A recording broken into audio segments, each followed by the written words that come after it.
I'm delighted to say we have four great speakers on the panel today. This is the third panel, and it's a panel really focused on, I guess, currency and stability issues for those countries that are members of the EU, those countries with the exception of a couple that do at some point or are required at some point in the future to adopt the euro. When I think about the newer EU states, since accession in 2004, 2007, and then more recently Croatia, I think we can, maybe for the purposes of this panel, break them into broadly two sets of countries. Those countries with flexible currencies, maybe in those countries with fixed currencies, is one way to approach this panel. 5 countries that went into the EU in 2004 are already members of the euro, the eurozone. 4 of the 5 were essentially currencies with limited flexibility. On the panel today we have a mixture, and many thanks to the speakers for taking their time to attend. I think we're going to start with Nadine. There's a few questions I will put out there. I know the panelists have thought about other issues as well. Why are some countries keen to join, and why aren't others? The Maastricht criteria, I think we all agree, is not sufficient. We're talking about close cooperation, but is that sufficient? And if not, what else? And if you choose not to join from a political perspective, are you excluding yourself from a variety of decisions at an EU level as well? Are you putting yourself into the outer circle rather than the inner circle of the EU? Just on time, we have 15 minutes per panelist, and then we will open it up to discussion and questions after that. Thanks, Nadine. Thank you, and thanks for having me here. I thought, as a representative of the IMF, and we have country experts here who know their cases very well, I thought I should do what we do best, is look at data and look at history and see what has happened in the past, and if that can tell us anything about the future. So, is there a clear case for euro adoption, or is there a clear case for fixing your exchange rate if you look at the history of the last 20 years in these countries? And more broadly, what should be the objectives of your exchange rate regime? Some concepts, and what has been the evidence from these countries? What I would do is I would summarize sort of some of the findings that my colleagues have undertaken some analysis 3 years ago on these issues, and perhaps that could be some starting point to think about some of the backdrop to these issues. So, very broadly, the objectives of an exchange rate regime, one is, of course, price stability. And second is, once that is achieved, balanced and high quality growth. I mean, it's very general, but that's really what you're after. And if you look at the countries of the CEE, at the beginning of transition, controlling inflation was a big objective, and exchange rate stabilization was used. And by the middle of the last decade, meaning middle of 2000s, inflation had been brought under control in most of the countries, and that was a big success story. So fixed exchange rates worked when price stabilization was an issue. Then the question is, what happens in the subsequent phase where you want to have balanced and high quality growth? And here it's conceptually, I think the way things work is that you have in a flexible system, you get as you grow, you can get pressures in which your real exchange rate can become your real interest rate can get too low because in a fixed regime, you can get into a situation where inflation can be high, and since you cannot control the nominal interest rates, you can have real rates that are very low, and that gives an incentive for a boom to develop.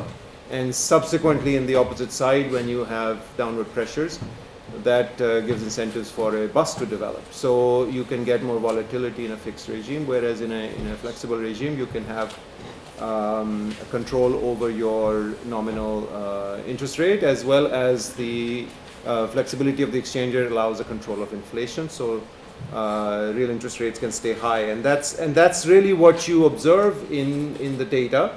And what my colleagues did was they broke down the countries into two groups, what they call flexors and fixers, and I'll use that not so ideal classification. And this was not based on pre-announced or any kind of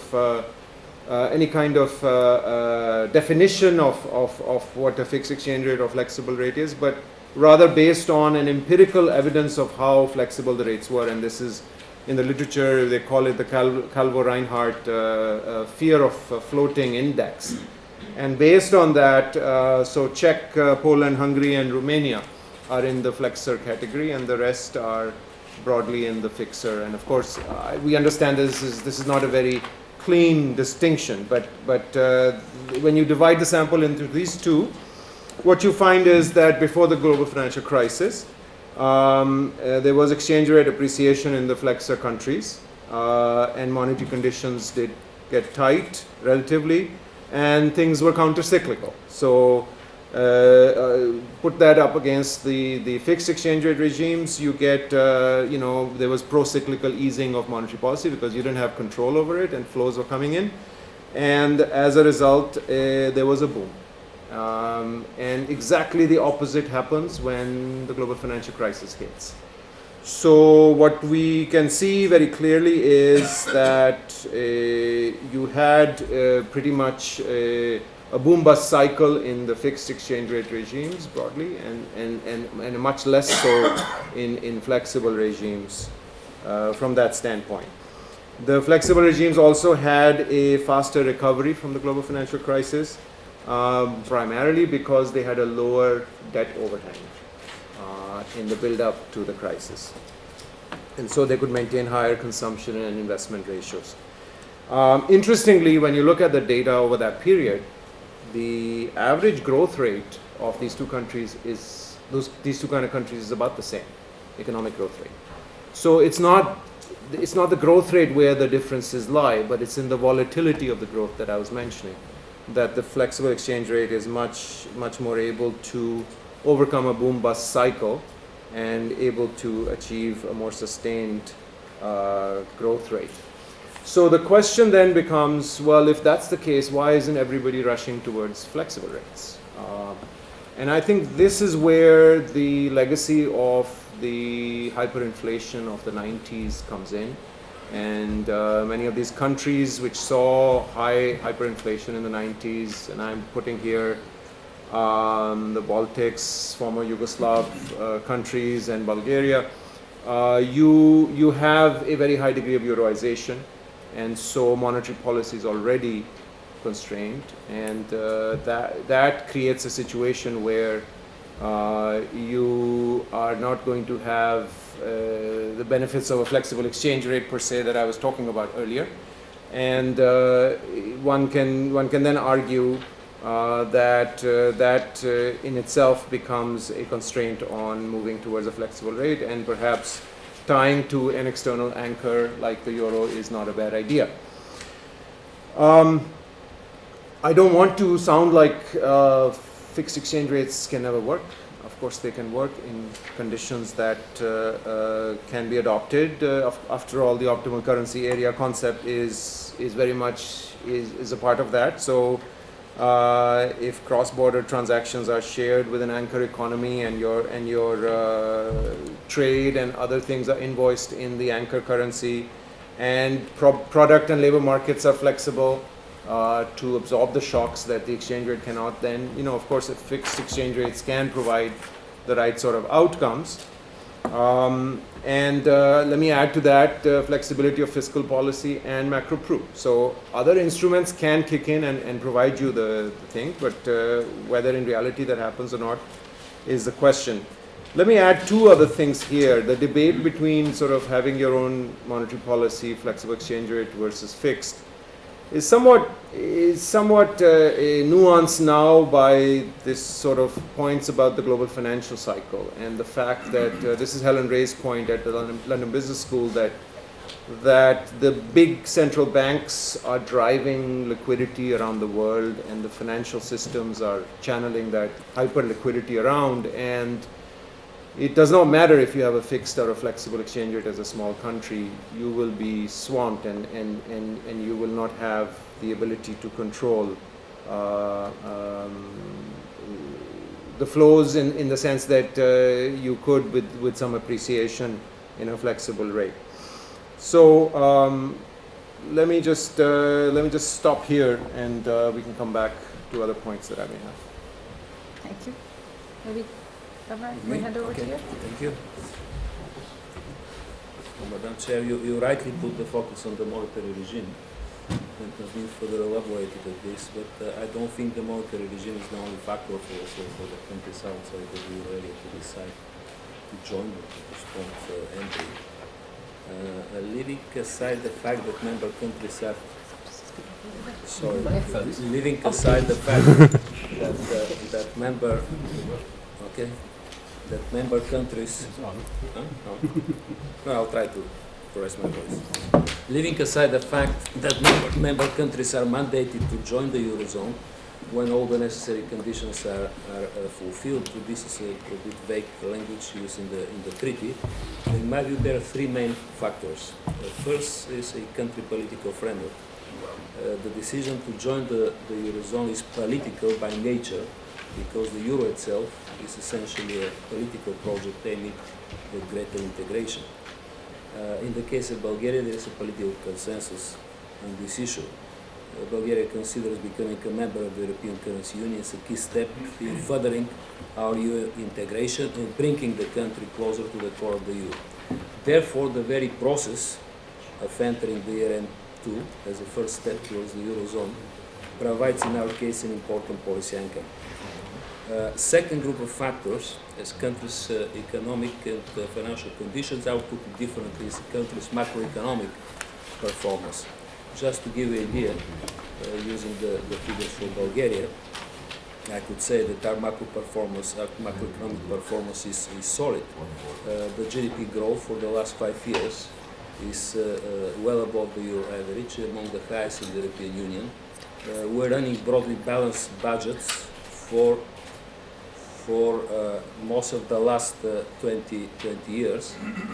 As a result, the debt to GDP ratio at about 20% is among the three lowest in the European Union.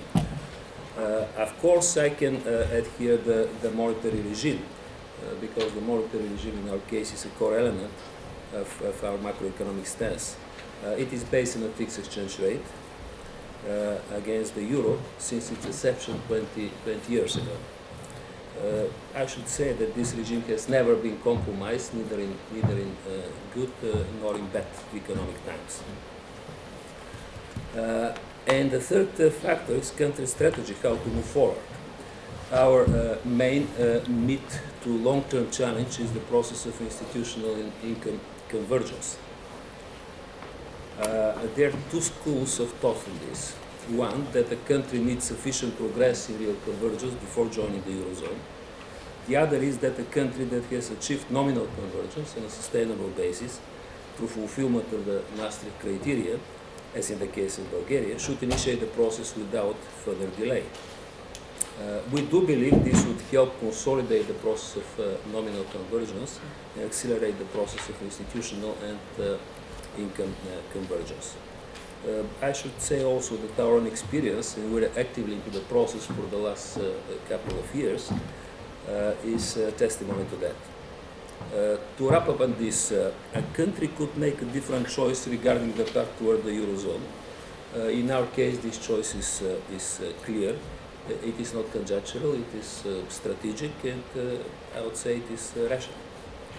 So this leads to the second question that was put in for this panel. How appropriate are the Maastricht criteria today?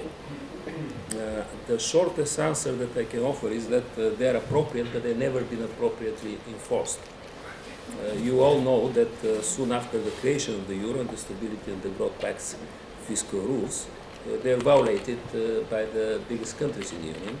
Shortly after that, if I'm not wrong, in 2005, these rules were somewhat relaxed upon pressure, mostly from the same countries. I'm making this historical observation because it demonstrates a deeper dilemma. The EU as a whole is structured as a rule-based organization, but in practice it operates as a political club. And this is something that we discussed. There are many observers who refer to this dilemma. Hence, a conflict of institutional rules versus political discretion. In its strategic choices, the EU's political motivations often tend to bend the existing written rules. This undermines the whole structure. We could see this also, to some extent, in the process of enlargement of the Eurozone. And I do believe that the colleague from the Czech Republic, and I know their position, it's also shared by Hungary and Poland, and I understand this position. So this is the broader context. From that perspective, the appropriateness of the Maastricht criteria is a narrow issue.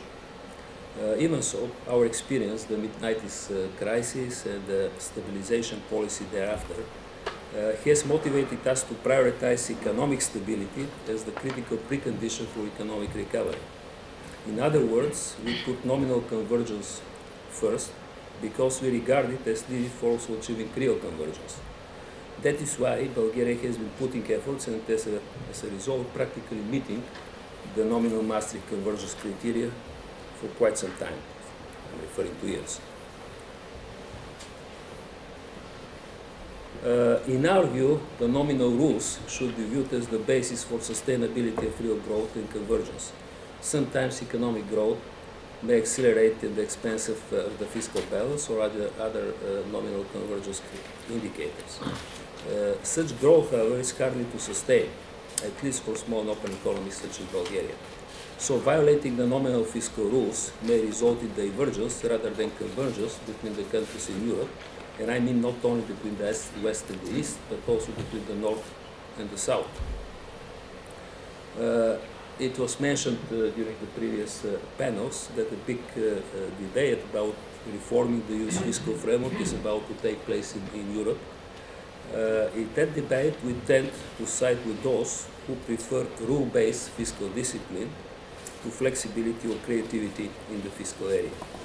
Therefore, as I said, the Maastricht criteria are appropriate, but their strict enforcement is equally important. And if I have time, I can address one more issue.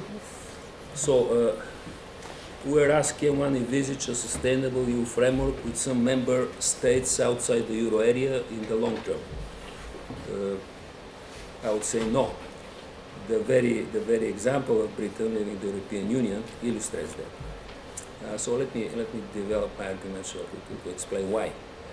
Fragmentation of the European Union into sub-unions, where some member states participate and others do not, the monetary union, the banking union, is against the very spirit of the founding treaties of the EU. The European Union remains divided along the line of euro membership. Moreover, even within the euro area, we see uneven progress in moving forward towards deeper integration and the elimination of national divergences. Completing the banking union is still on the agenda. We discussed the advantages and disadvantages to join the banking union, but in fact it's still work in progress. So it's establishing the capital market union. These are issues that we discuss constantly during the last probably 4 or 5 years, and we cannot say that sufficient progress has been achieved. So I guess my point is that if all the necessary conditions are fulfilled, a country should move forward to join the Eurozone. Obviously, some countries want to move at their own speeds of integration. Some countries prefer to benefit from certain aspects of membership, but keep distant in areas where they see their contribution costs exceeding their potential benefits. Then it may seem paradoxical or perhaps ironic, but there comes a point where such cherry-picking countries themselves assess the existing EU framework as ultimately unsustainable. Following such an assessment, in extreme case, they may decide to leave altogether. And such developments have nothing to do with a sustainable EU framework. And I will stop here. Thank you. Thank you. I think next we're going to move to Czech Republic. Okay, thank you. Thank you for having me. So I'm from a small country, Czech Republic. And as you hopefully know, we have Czech koruna, so we don't have euro. And but we are discussing when to join the Eurozone. And Gillian mentioned this, that for me, the Maastricht criteria are not good indicators for deciding whether to join the Eurozone or not. And the reason why is that because they do not take into account the role of the exchange rate in the restoring competitiveness in a recession. So that's the main argument for me.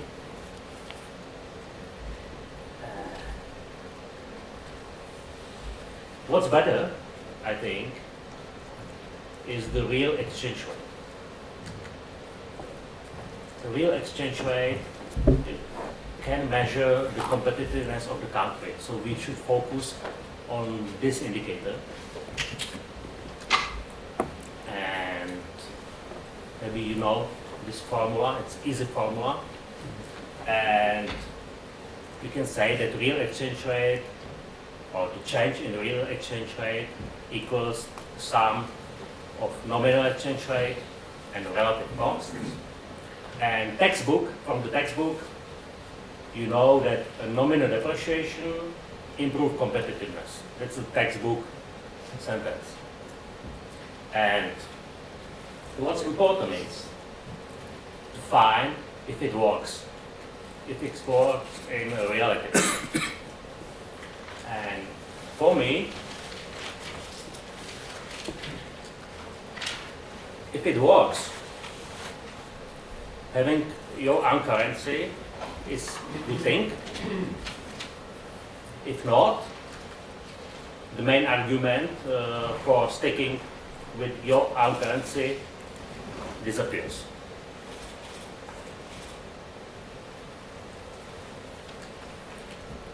So that's the crucial question.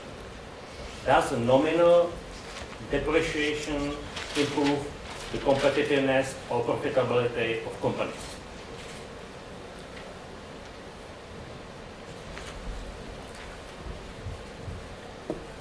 To test this sentence, I would say, we have to extend the equation. So easily we can say that the profit of the company is the difference between the revenues and the costs.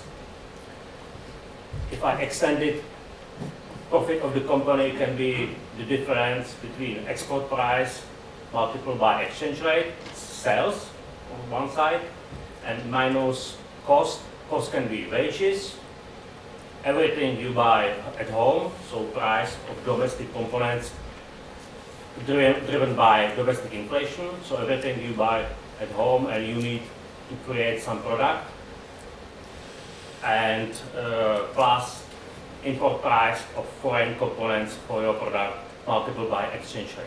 That's a simple equation. And what's important is to test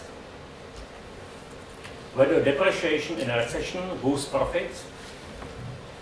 And to test this, we have to take 4 variables from this equation.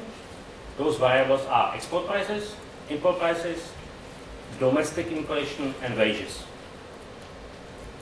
And we have to answer 5 questions. And those 5 questions could be the new Euro adoption criteria for us. Those questions are: how do export prices react to a weakening of exchange rate? You can imagine that a weak exchange rate could help exporters. The second question could be, how do import prices react? Because usually weaker exchange rate means that oil or some commodities from abroad are more expensive for you. The third question, or number 3 question, could be, how does domestic inflation react? Usually after the weakening of the exchange rate, your domestic inflation is higher, then how do wage costs react? If your inflation is higher, usually labor unions can ask for higher wages. And the question number 5 could be, what will be more important for real GDP and employment? High revenues from export or high inflation? We have started to calculate these numbers, so I don't have concrete numbers right now, but that's decision process how I'm thinking about whether to join the Eurozone soon or later. And to conclude, the Maastricht criteria right now are not necessary, are necessary, but not sufficient condition for joining the Eurozone. And for me, when a nominal depreciation is good for the country or for profitability of the export, the country should stick with its own currency, because otherwise they would give up one of the important tools that can lead the country from recession. Thank you.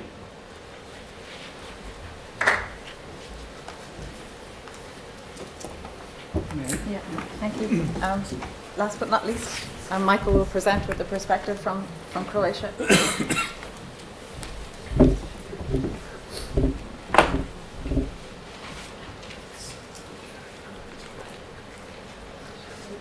Okay, I'll attempt to provide you with a little bit different perspective, but some things you will find very similar to what you heard. So, in principle, we already heard that the question of whether to adopt euro or not is primarily a political question, and there is no question about it. But economic analysis matters, so it is not irrelevant in this whole game. And of course, there are some countries which are more eager to get into, and some countries that are less eager. You also could feel that during the panel that you are just hearing now.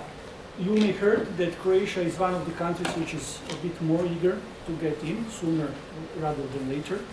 We did our own analysis, which is in a way making case for that.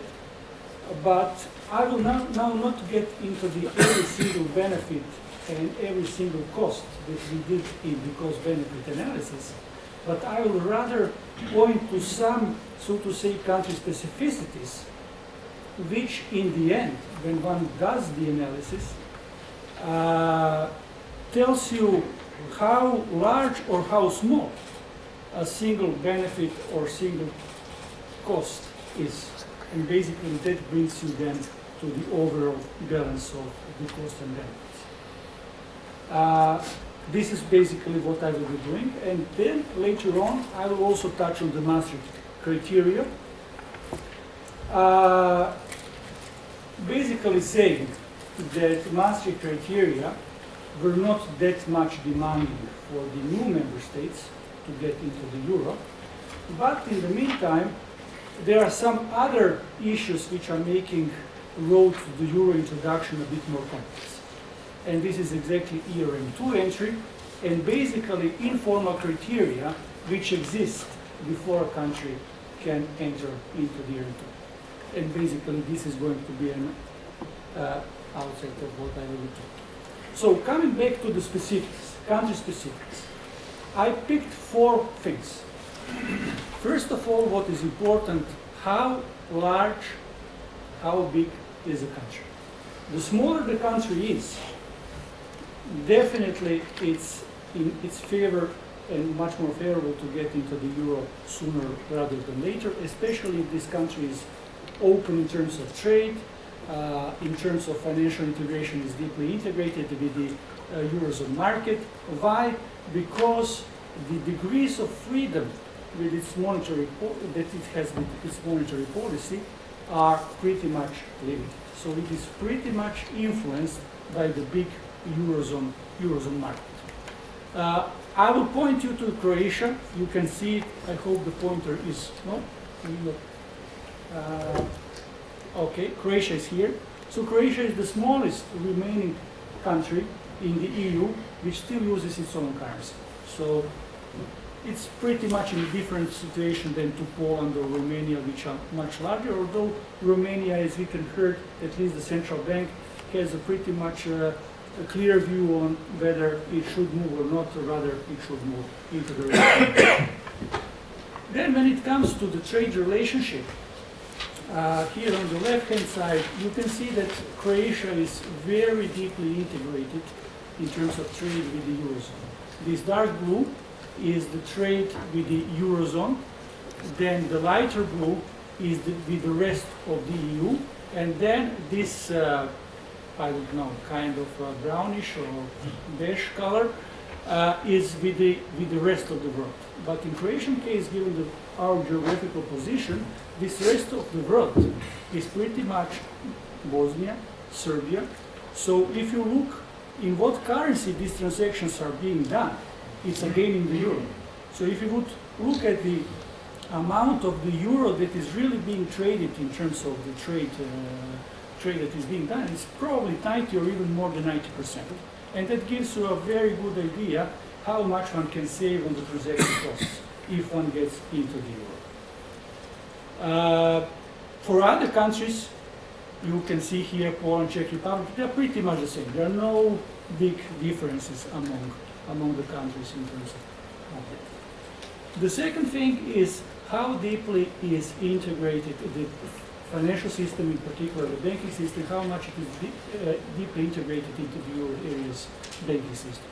In case of Croatia, you can see it here, approximately 3/4 of the banking assets are owned by the banks coming from the Eurozone itself.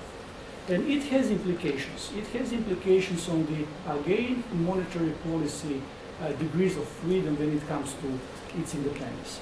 There is additional 10 percentage points that being owned by the other countries like Hungary, like Czech Republic, a bit of also from Turkey, and only 10% is domestic. And why is it important? Imagine a case that a country is basically overheating and the central bank wants to cool down the country with the increase of the interest rate. If the banks are coming from the Eurozone, then they will very easily circumvent the local central bank policy as they will just go through their parent banks directly to the ECB and refinance them at a lower interest rate. So that gives you a very clear idea that if you have such a financial system, the freedom to make independent interest rate policy is very limited, especially in the environment in which we are, and that is the free movement of capital. Here on the right-hand figure, you can see also the shares for the ratios for the other countries. I have to apologize here, Chris, you mentioned that Romania is 90% foreign owned. This is the correct figure because I was not taking into account the fact that Banca Transilvania now moving to the top position. That's about. Okay, so I got the correct figure. Okay, thanks. And the fourth thing that I want to mention, this is a specific one, is how highly rated the country is. And when I say how highly the country is euroized is, I mean in terms of the deposits. Because the deposit euroization is at roots of the euroization or euroization. Because only then it comes into the loan side and basically also to the currency composition of the total debt. In case of Croatia, so if you move the currency composition of the total debt of all domestic sectors, 71.5% is in foreign currency. So you can imagine what would happen even in the case of relatively small but material depreciation with the real debt. And what would be impact on the consumption, investment, and into the GDP. So obviously such a depreciation would clearly have pro-recessionary effect on the economy. If you look at the deposit dollarization that you measure by the deposit, I put it here, the FX deposits in total and savings deposit, you can see that Croatia is at the level of approximately 80% of GDP. And this is not something what emerged only in the 90s or 2000s. This is something that we inherited from the previous state because former Yugoslavia had a couple of episodes also of the hyperinflation, and basically we entered and gained our independence with foreign currency deposit in the banking system at the level of 70%, already then at the late 80s, early 90s. And you can see here clear difference among the countries.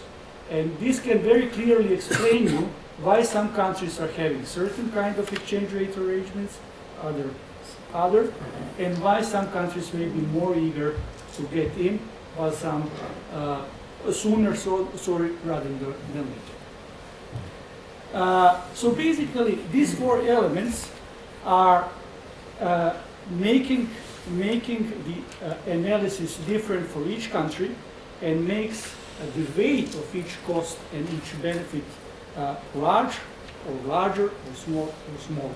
In case of Croatia, we did it looking at the short-term and the long-term horizon in a way that we try to assess for each benefit and each cost how permanent it is in its nature.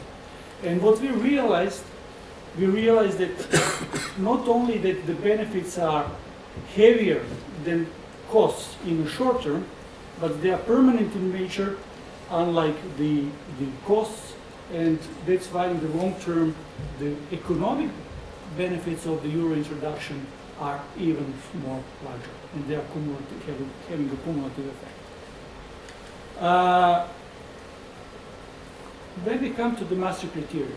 So basically, you know the story how it came to the Maastricht criteria. I'm not mentioning all of them. I just mentioned the fiscal ones that basically were calculated in a way that somebody observed what are the public debts in the countries which were about to become members of the monetary union at the time. And it turned out that the average median value of the public debt was 60%, close to 60%. And the nominal GDP growth at the time for these countries was around 5%, which brought basically an idea that the fiscal deficit should be limited at 3% just to make sure that there would be a convergence over the medium and to long term towards this 60% of the public debt. So this was kind of an underlying idea. This was kind of a nominal convergence which should have been achieved at the time, etc., etc. And all these criteria, as you well know, remained unchanged throughout all this time, so no changes, irrespective of the fact that many circumstances have changed. The only little thing that was changed, but this was not a real change, this was just a clarification, was in 2011 when there was a clarification of the situation with the excessive public debt. So the cases where you have public debt higher than 60%, and then what was the clarification going on about was what means approaching the reference value at a satisfactory place. And perhaps you may know for the rule 1/20 of the difference. So basically this addition was done at the time. And this criteria is still relevant for the new member states which want to join in. And as you can imagine, I don't have figures for each country because these are unnecessary, but they are not too much demanding for the new member states. So new member states are mostly pretty easily, especially in these circumstances, satisfying all these criteria. Let me just note that on the general level, if you look at these new member states, their public debt, the median number is 42% of GDP, so way below 60%. Inflation is approximately at 2.3%. Real growth is close to 4%. I just took 2018. And fiscal is not in deficit, but rather in surplus, 0.1% of GDP. So you can get a pretty clear idea that this is not a game which could make a difficult case for these countries to enter in. But there is something else. As time was passing by, countries clearly realized that some other indicators should be also taken into account.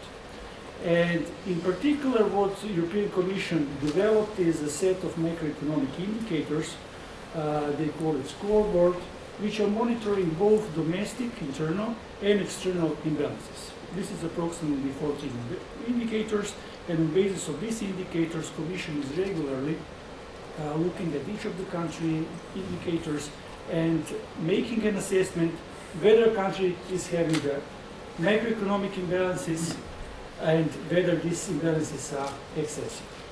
So what is not written, but it works in the practice, is that country will not get into the ERM2 in case it has excessive macroeconomic imbalances. So the first thing which basically a country has to satisfy is that basically it has its macroeconomic indicators in a way in a solid state. So it's fit and proper in a way. So this is one important thing. And the other important thing, we were speaking in the very first session of this conference about the banking union, etc. This is kind of an institutional framework which was also developed thanks to the crisis in a way. And basically countries are requested to establish a close cooperation with the ECB, at latest in the moment when country enters into the euro. So this is also informal, so it's not written anywhere. But you can see very clearly on the case of Bulgaria, also on the case of Croatia, that we are, as a countries, requested to get into the close cooperation. What does it mean to get in? Basically, that makes a case for us and the ECB to demonstrate that our banking systems are fit and proper, and that we will not bring any kind of fiscal costs or other kind of similar costs to the European, other Eurozone member countries. And then beyond that, there are other policy areas which are also looked for the country-specific recommendations, which may be familiar to you. So the Commission is each year making their assessment and basically assessing various areas, talking about economics, of course, and basically setting certain country-specific recommendations, and then basically some of these country-specific recommendations may come as a precondition to enter into the euro, which is more kind of a structural thing, because it's not only a matter of the nominal convergence but also real convergence in the end, getting into the euro. So, if you want, one can think that Maastricht criteria, being not too much demanding for the new member states, are being fixed, if I may say so, with some informal criteria which matters for the ERM2 entry. So this is important point. And this brings me to the concluding remark. I mentioned, I think very clearly, all of them. For Croatia, I can just conclude that for us it's really, given this country specifics that I presented you, it is really in our interest to adopt the euro sooner rather than later. Later on I can also discuss some of the issues that Aleš mentioned, but during the discussion we can cover that. Just for the reference, we sent a letter of intention to enter into the ERM2 in summer last year, and we committed to do certain things which are very much related to the country-specific recommendations. Also, we are committed to do, together with the ECB, comprehensive assessment, meaning the AQR process, asset quality review of the banking system, etc. And hopefully, in the timeline, this can work in a way that in the second part of this year we become a serious candidate to enter into the euro. Thank you. Thank you to everybody. I'm going to open the floor to questions at this point.